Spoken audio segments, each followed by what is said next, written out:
Bueno, hoy es un programa especial porque tenemos la visita de un ex gobernador, Jorge Obey. ¿Cómo le va? ¿Qué tal, Carlos? Un gusto estar aquí. Bueno, hoy para invitarlo a hacer un poquito de la revisión histórica, un hombre de la política que ha logrado estar 2 veces en la gestión como gobernador, como diputado nacional, hasta concejal fue, así que tenemos para charlar muchos temas y quiero volver un poquito hacia los años de su inicio.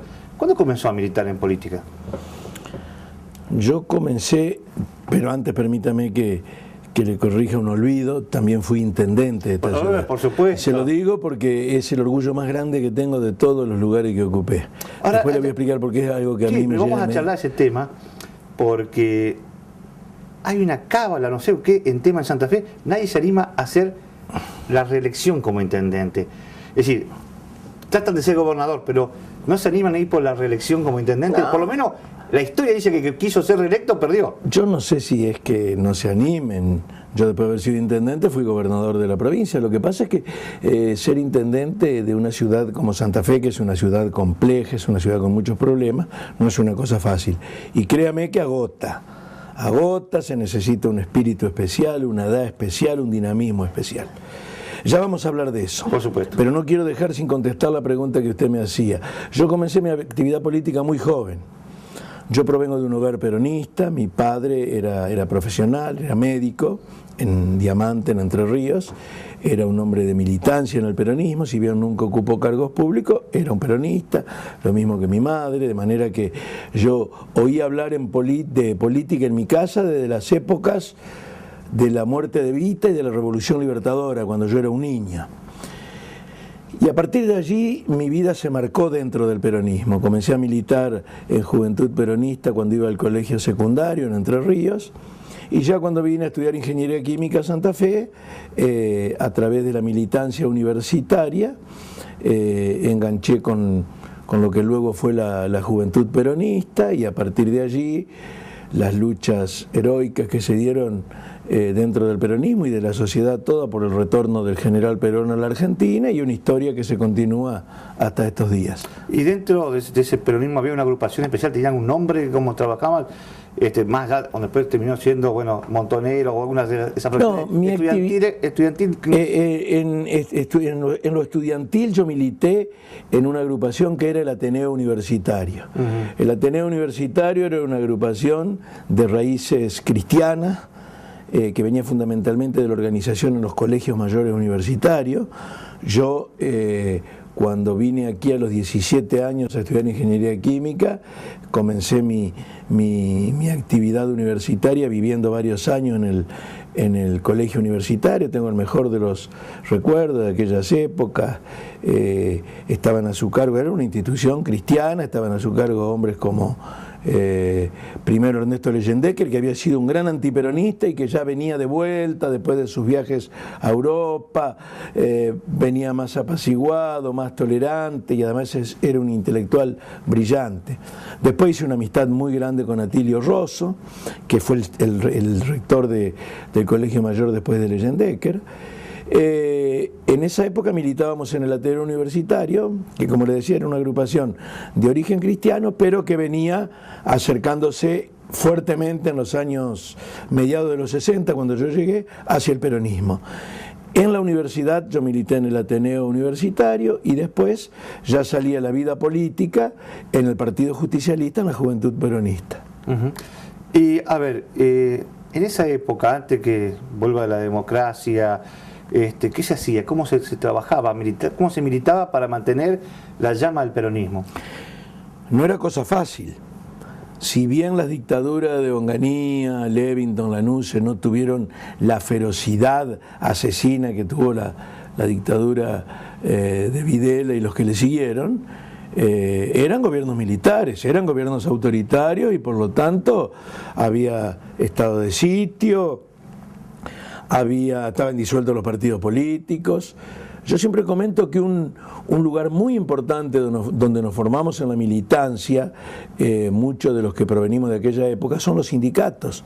Por eso yo le tengo tanto respeto a los sindicatos, porque era la retaguardia que nos cobijaba, donde nosotros preparábamos todas las actividades políticas, no había partido justicialista, no había, como antes le decía, partido político, y después los movimientos sociales. Esto de los movimientos sociales no es un invento de ahora.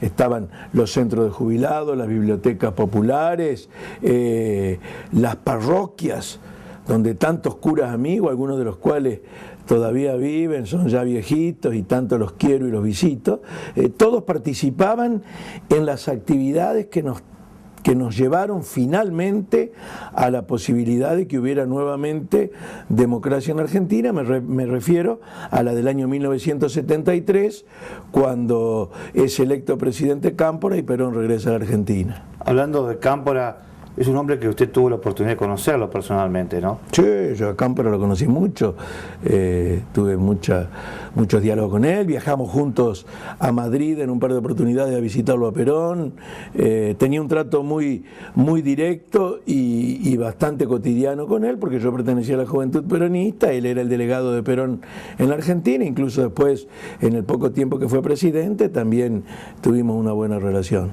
Y cuando vuelve Perón, ¿dónde lo encontraba militando, digamos, internamente dentro de la estructura del peronismo tan amplio que es? Cuando vuelve Perón, yo era delegado de la Juventud Peronista de la Regional 2. La Juventud Peronista se dividía en 7 regionales.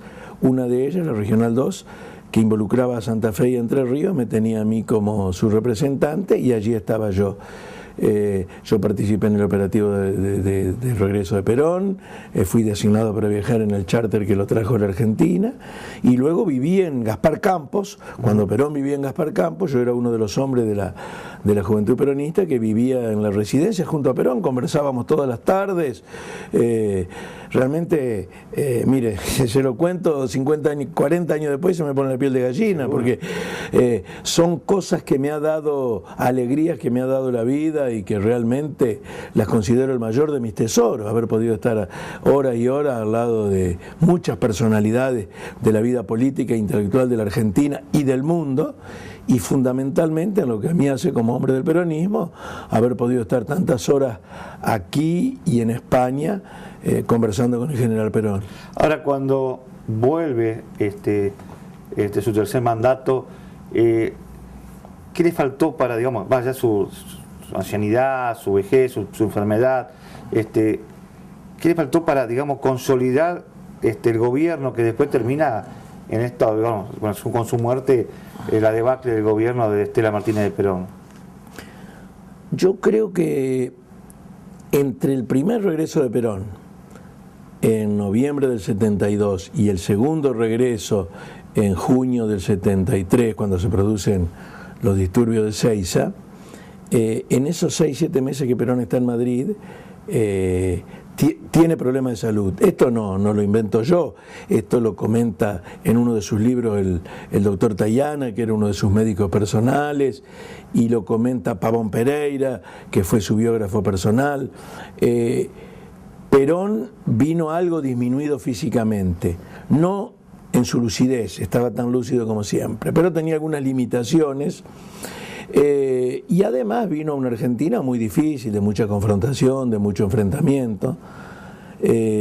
Más allá de todo ello, Perón iba llevando la situación, que le repito era muy difícil, la iba llevando manejándola de la mejor manera posible.